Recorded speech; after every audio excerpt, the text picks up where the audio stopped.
Es el atardecer de este viernes, día 11 de julio de 2025. La crónica política del día, la verdad es que es una continuación del capítulo de ayer.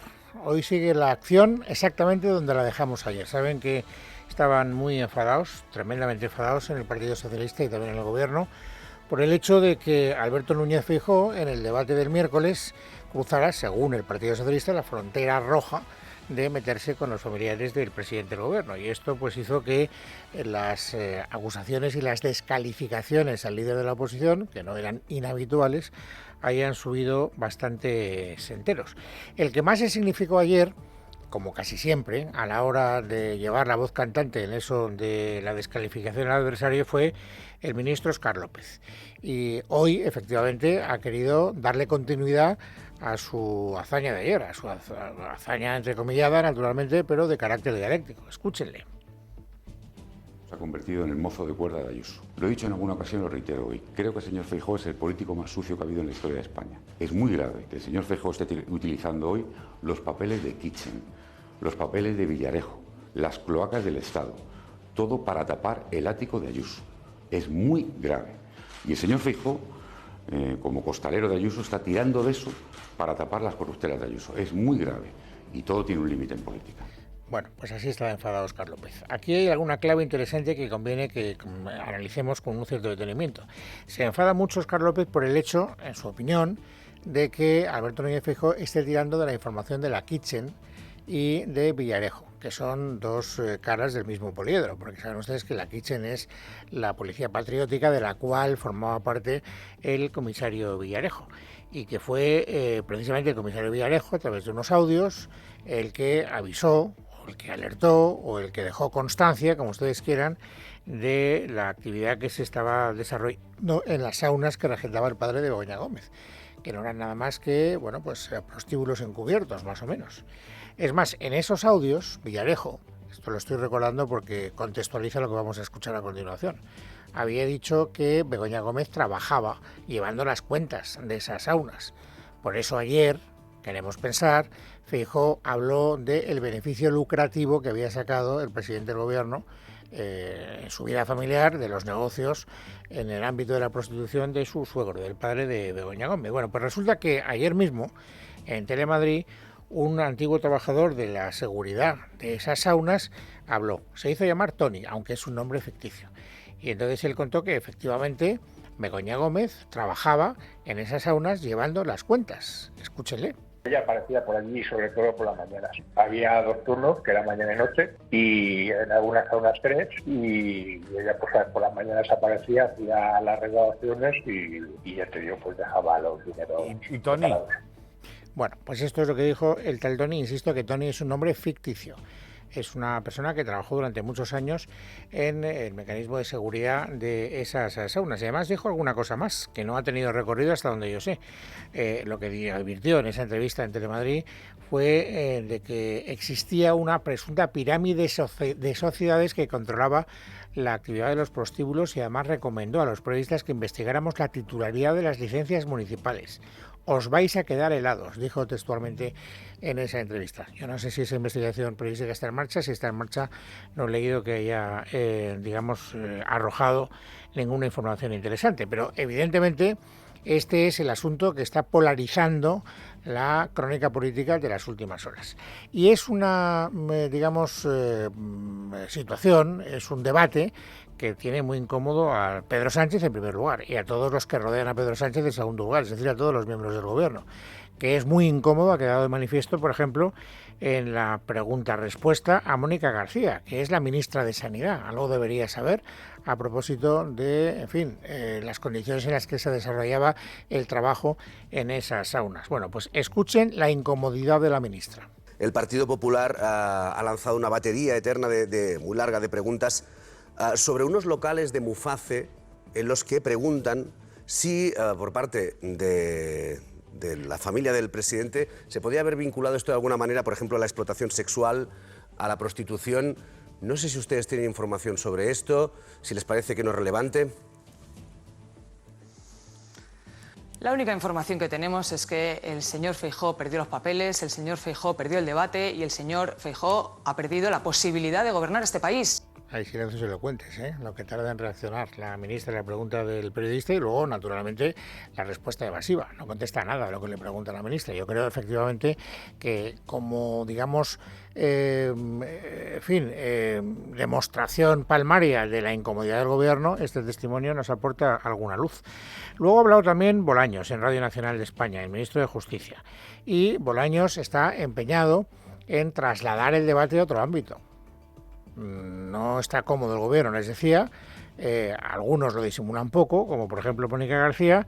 Bolaños trata de disimularlo más. Como el señor Feijóo lo que salió es embarrado hasta las cejas, por eso el Partido Popular ahora quiere que hablemos de lupanares. Y no, vamos a hablar de becas, y vamos a hablar de pensiones, y vamos a hablar de empleo, y vamos a hablar de economía, y vamos a hablar del peso internacional de nuestro país, y vamos a hablar de la cohesión territorial en nuestro país con la situación que nos encontramos. Vamos a hablar de lo que interesa a las personas. Y la porquería, para el Partido Popular, que se revuelquen en ella. Bueno, o sea que no quiere para nada que el debate político se instale en ese territorio informativo, dice el señor Bolaños. Naturalmente, el Partido Popular yo creo que ha mordido el hueso y no piensa abandonarlo. Esta mañana Alberto Núñez Feijóo ha vuelto a explicar con detalle por qué él hizo esa referencia a los negocios del suegro del señor Sánchez. Es más, ha tratado de defender con el argumentario en la mano que él en ningún caso hizo una crítica, hizo una crónica. Yo no he hecho crítica sobre los negocios de la familia del presidente del Gobierno. Yo he hecho una crónica sobre esos negocios que ustedes han publicado desde hace más de 10 años. Yo simplemente describí una situación. Y lo que no puedo aceptar, bajo ningún aspecto, es lecciones de moralidad desde la inmoralidad. Y una persona, para hacer alguna propuesta, tiene que tener alguna legitimidad. Y cuando una persona se convierte en adalid en contra de la prostitución, lo mínimo que tiene que hacer es tener la humildad para reconocer que durante una época de su vida esa prostitución le vino bien en el ámbito personal y patrimonial. Bueno, este es el argumentario que han puesto en práctica no solo el presidente del Partido Popular, sino también algunos de los sobresalientes de Espadas. Por ejemplo, Tellado. Y además es curioso porque cuando hay... esto siempre lo digo, y lo digo en relación a los que hacen los argumentarios de cualquier partido. Me meto mucho con el argumentario del PSOE, pero también podríamos decir lo mismo del argumentario del Partido Popular. Ustedes habrán escuchado que el señor Feijóo hace un juego de palabras. No he hecho ninguna crítica, es una crónica. ¿Esto se le ocurre al señor Feijóo de repente? No. Esto es algo que ha parido alguien antes, que lo ha puesto en un papel y que lo ha distribuido entre las personas que tienen que salir a los medios de comunicación. ¿Por qué? No sé. Escuchen a Miguel Tellado. Lo que se ha dicho sobre este asunto no es una crítica, es una crónica. Y se ha dicho para poner en evidencia el cinismo de quien lanza una ley de abolición de la prostitución cuando la familia política del presidente se ha beneficiado, y él, de forma indirecta, del beneficio de esa actividad. Bueno, queda claro que lo de la crítica y la crónica no es una ocurrencia, digamos así, a buena micrófono del señor Feijóo, sino que es algo que está en el argumentario y además lo que tienen muy claro todos los dirigentes del Partido Popular es que cada vez que puedan van a hablar de este asunto. Se han dado cuenta de la incomodidad del gobierno en este asunto y han dicho, pues si no quieres arroz, toma 2 tazas.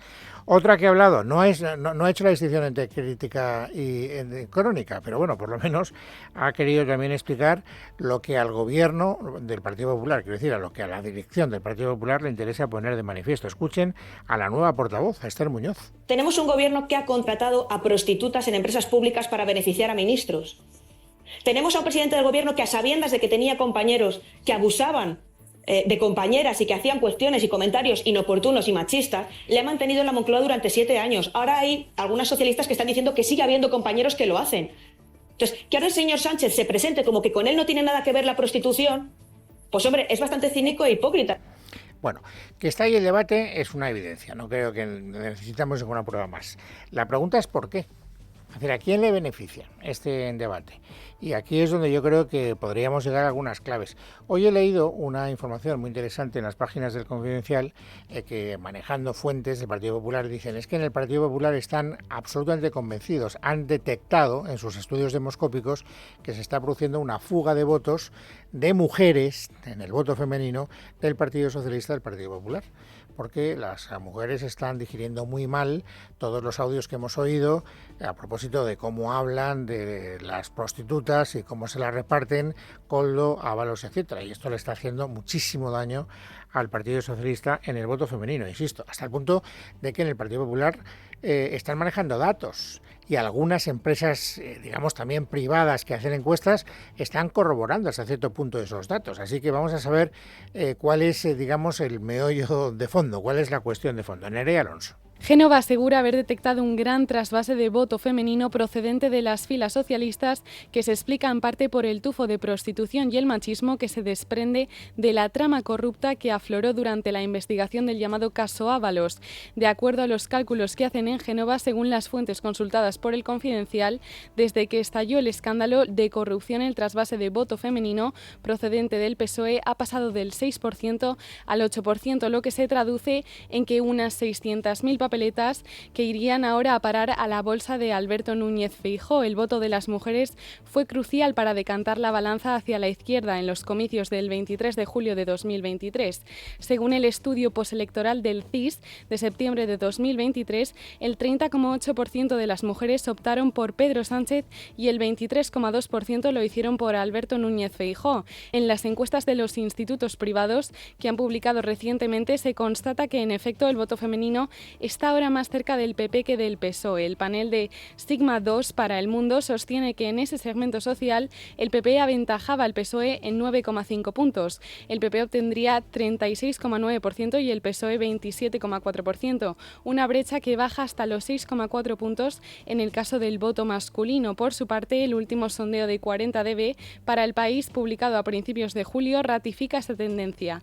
El PP también supera al PSOE por más de 2 puntos en intención de voto femenino. Los populares tendrían el 23,3% y los socialistas el 21,1%. Bueno, pues a mí me parece particularmente que ahí es donde está la clave. Esto es lo que yo creo que está condicionando la estrategia del Partido Popular. ¿Por qué han querido meterse en ese lío? Pues porque se han dado cuenta de que eso le hace mucho daño al Partido Socialista. El Partido Socialista lo sabe. Yo siempre recuerdo la comparecencia de Bolaños ante el juez del Tribunal Supremo, cuando él llegó a decir: me está haciendo mucho más daño la información que está saliendo a propósito de mi relación con mujeres que las supuestas mordidas de la obra pública. Es decir, que efectivamente erosiona más ese tipo de cuestiones de carácter moral o de, no sé, de libertad sexual que las que tienen que ver con meter la mano en la caja. Este es un dato que también define un poco el país en el que vivimos. Pero bueno, insisto, creo que la clave está en el movimiento del voto femenino que se está detectando en las encuestas y que el Partido Popular ha decidido utilizar en beneficio propio. Pero si hablamos hoy de encuestas, tenemos que hablar sobre todo de una, que es la del CIS. Hoy ha habido barómetro del CIS con la intención de voto. Y es curioso porque lo que no puede disimular el CIS es el batacazo monumental que se ha metido el Partido Socialista en el último mes, después del escándalo Cerdán, hasta el punto de que baja más de 7 puntos. Ustedes dirán, caramba, pues con esa estozolada tan terrible se habrá producido un cambio en lo que es la preferencia de los españoles a la hora de elegir un partido gobernante. Pues no, según el CIS, a pesar de todo, el Partido Socialista, sobre todo, sigue por encima del Partido Popular. Es verdad que muy poco, medio punto, pero sigue por encima. ¿Por qué? Porque el Partido Popular no sube, baja. El Partido Socialista se hunde, pero el Partido Popular baja, según el laboratorio, la alquimia particular del señor Tezanos. Y eso es lo que permite que, a pesar del retroceso... Escalaste la escarpada pared del acantilado. Alcanzaste cimas a las que ningún otro ser humano había llegado, mientras esperabas en el interminable control de seguridad. Tu imaginación es libre cuando escuchas. Descubre audiolibros de aventuras en Audible. Se requiere suscripción. Consulta los términos en audible.es. Navegaste más allá del horizonte, luchando contra krakens y surcando tormentas. Tu para golpeó la tapa de un cofre perdido hace siglos, mientras preparabas una lasaña. Tu imaginación es libre cuando escuchas. Descubre audiolibros de aventuras en Audible. Se requiere suscripción. Consulta los términos en audible.es. Enorme del Partido Socialista en los últimos 30 días, sigue siendo el partido con más intención de voto de todos los que tenemos en el panorama político de nuestro país. Vamos a conocer los detalles. El organismo que dirige Tezanos sigue dando al Partido Socialista el liderazgo en votos pese a la entrada en prisión de su secretario de organización, Santos Cerdán, aunque pierde 7,3 puntos, la mayor bajada de toda la legislatura, pero sigue superando por medio punto a un Partido Popular que, según el CIS, no ha sabido rentabilizar el escándalo y baja 0,8 puntos. En concreto, la encuesta da una estimación de voto del 27% al PSOE frente al 26,5% del Partido Popular. Quien sale más beneficiado de estos datos es Vox, que se consolidaría como la tercera fuerza política en España, con un aumento de 5,7 puntos y situándose en casi un 19% en estimación de voto. Sumar aumenta también, aunque tan solo en 8 décimas, hasta quedarse en el 7,8. Y es Podemos quien sigue quitándole fuerza al partido de Yolanda Díaz y, aunque sube solo 2 décimas, se sitúa ya en el 4,4%. En cuanto a valoración de los líderes, Pedro Sánchez sí acusa el escándalo de Cerdán y cae hasta el 3,99, casi empatado con Yolanda Díaz, con un 3,97. Eso sí, ambos por delante de Alberto Núñez Feijóo, que rentabiliza en este apartado el caso Cerdán y sube hasta el 3,83. La mayor subida se da también en el líder de Vox, Santiago Abascal, que sube casi medio punto hasta el 3,15. Bueno, estos son los datos de Tezanos y que habrá que interpretar como cada uno estime más oportuno, naturalmente. Luego, la verdad es que los especialistas entran en las tripas y te dicen, bueno, si la cocina fuera otra, los resultados serían distintos. Pero está claro que yo creo que el titular de este barómetro del CIS es la caída de más de 7 puntos en un mes del Partido Socialista. ¿Como consecuencia de qué? Del escándalo Cerdán, que también hoy es protagonista. ¿Por qué? Pues porque tiene que dirimir el juez si lo mantiene en prisión o no. Lo pidió la abogacía. Las partes se han pronunciado. Hoy se ha pronunciado la Fiscalía.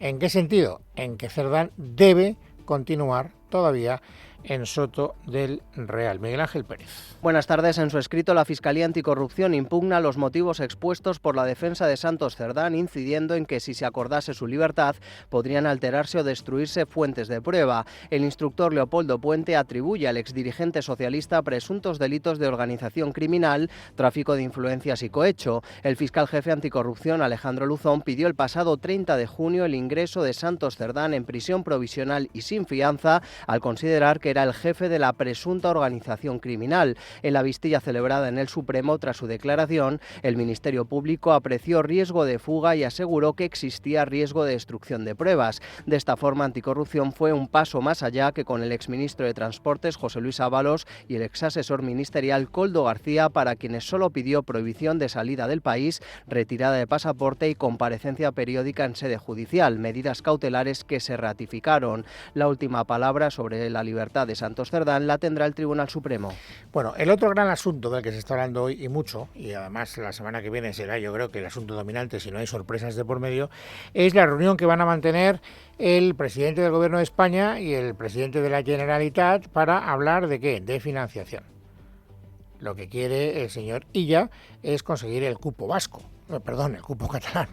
Y naturalmente pues ahí llega Sánchez, no tanto por agradar a ella, que también, sino pues sobre todo porque esa es una demanda que habían hecho los partidos independentistas, que están diciendo que hay de lo mío, o me das lo que te pedí o te retiro el apoyo, y por lo tanto pues a esa reunión va el próximo lunes el presidente del Gobierno dispuesto a conceder el 100% de la recaudación del IRPF en Cataluña, algo que a Núñez Feijóo le parece tremendo.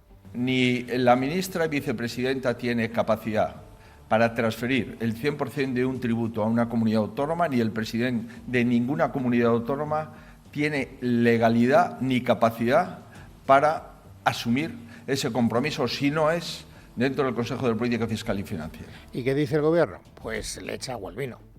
Y dice Bolaños, hombre, vamos a ver, sí, se va a producir una reunión el próximo lunes. ¿Se va a hablar de financiación? Sí, pero se va a hablar también de muchas otras cosas. ¿Qué sucede el lunes? El lunes hay una comisión bilateral que, para que nos entiendan los oyentes, es una reunión entre gobiernos, el Gobierno de Cataluña y el Gobierno de España. Es la segunda vez que se celebra siendo Salvador Illa presidente de la Generalitat. Antes no se celebraba. Y ahí se hablará de cómo mejorar la financiación, pero se va a hablar de muchos otros temas. Es decir, que se hablará, no se tomará ninguna decisión, no habrá que, en fin, dar ninguna explicación a las personas que dicen que todos somos iguales ante la ley y que los catalanes, por lo tanto, no tienen que tener ningún privilegio con respecto a lo que son los impuestos en relación al resto de los ciudadanos de este país. ¿Cuál es el problema? Que aquí no se han puesto de acuerdo los ministros y no todos han dicho lo mismo. Quiere echarle agua al vino el señor Bolaños, pero Óscar López se ha ido de la lengua. Escúchenle. Desde luego tiene que haber un acuerdo con todas las comunidades autónomas, pero siempre ha habido acuerdos bilaterales, siempre los ha habido. Cuando Zapatero consiguió un acuerdo con todas las comunidades autónomas para actualizar el modelo de financiación, antes había alcanzado acuerdos también con comunidades como Cataluña. ¿Qué va a hacer el Gobierno? 1. Cumplir sus compromisos de investidura con las formaciones políticas y también con Cataluña. Y 2. Buscar un acuerdo con todas las comunidades autónomas. ¿Qué va a hacer el Gobierno? Cumplir sus compromisos de investidura, es decir, pagarle a los independentistas lo que los independentistas han pedido a cambio de la investidura de Sánchez. Que no lo puede decir más claro. Sí, luego efectivamente habrá que hacer café para todos, pero también tiene que haber acuerdos bilaterales, lo está diciendo el señor Óscar López con todas las palabras del mundo, y esto naturalmente es lo que se va a convertir en la gran polémica de la semana que viene. Es más, ya está siendo durante estos días o durante estas últimas horas un asunto de gran polémica. Feijóo, ¿qué dice al respecto? Aparte de que esto se tiene que tomar, la medida es mancomunada en el Consejo de Política Fiscal y Financiera. Pues dice dos cosas interesantes. La primera, que desde luego sí, está de acuerdo, Cataluña necesita más financiación. Sé que Cataluña necesita más financiación y la tendrá. Y la tendrá en una mesa donde nos vamos a poner de acuerdo. No en una sala en contra de todo el resto del país. Financiación sí, pero negociada en el Consejo de Política Fiscal y Financiera, porque de otro modo se cometerá una injusticia con el resto de las comunidades autónomas, y ahí es donde Feijóo utiliza a Emiliano García Paje y también al presidente de Asturias como coartada. Que lleven al Consejo de Política Fiscal, y quiero saber lo que opina el presidente de Castilla-La Mancha y el presidente de Asturias. Quiero saber lo que opinan. El resto de presidentes ya sé lo que opinan. Bien. ¿Qué opina Paje sobre esta cuestión? Es lo que pregunta el señor Feijóo, ¿no? Probablemente es una, pregunta ventajista, porque yo creo que ya intuye la respuesta. Pero vamos, por si alguien no lo tiene claro, Paje ha contestado. Esto es lo que opina Paje. Lo que están buscando claramente es un cupo catalán, lamentable, un privilegio. Un privilegio fuera, por supuesto, de la Constitución, porque solo la Constitución tendría que amparar las excepciones, como pasa con el tema vasco o como pasa con el tema navarro, pero es evidente que a estas alturas la Constitución importa exactamente lo que toda alguna gente. Bueno, pues es viernes, es 11 de julio de 2025. Vamos, amigos, ahora a completar el paisaje informativo sobresaliente del día. Esther Nieto, bienvenida, buenas tardes. Buenas tardes, Luis. El nuevo modelo de financiación y recaudación de impuestos que el Gobierno ultima con Cataluña ha provocado también un nuevo choque entre la ministra de Sanidad, Mónica García, y la consejera de Sanidad de la Comunidad de Madrid, Fátima Matute. Esta mañana la ministra de Sanidad en Televisión Española ha asegurado que es perfectamente compatible que Cataluña recaude el 100% del IRPF y a la vez se preserve la caja común del sistema sanitario. La escuchamos. Yo creo que es perfectamente compatible. Ahora bien, vuelvo a insistir, tenemos un país con diferencias y singularidades territoriales en las cuales creo que tenemos que atender a todas y cada una de esas singularidades territoriales, como hacemos en el Ministerio de Sanidad con el Consejo Interterritorial y como tenemos que hacer con la financiación. No ha tardado en llegar la respuesta de Fátima Matute, que ha puesto el foco en la realidad de los números, dice, y ha desmontado la visión optimista de la dirigente de Más Madrid al defender que con datos tozudos no es posible.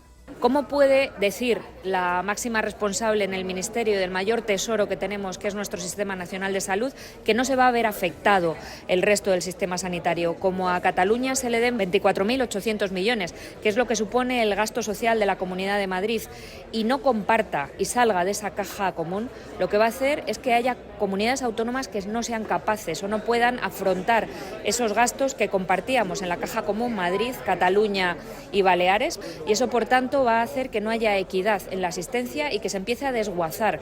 Además, la consejera ha advertido que le preocupa especialmente el verano porque es cuando el Gobierno central aprovecha las vacaciones de la población para incluir en el Boletín Oficial del Estado medidas como la salida de Cataluña de la caja común.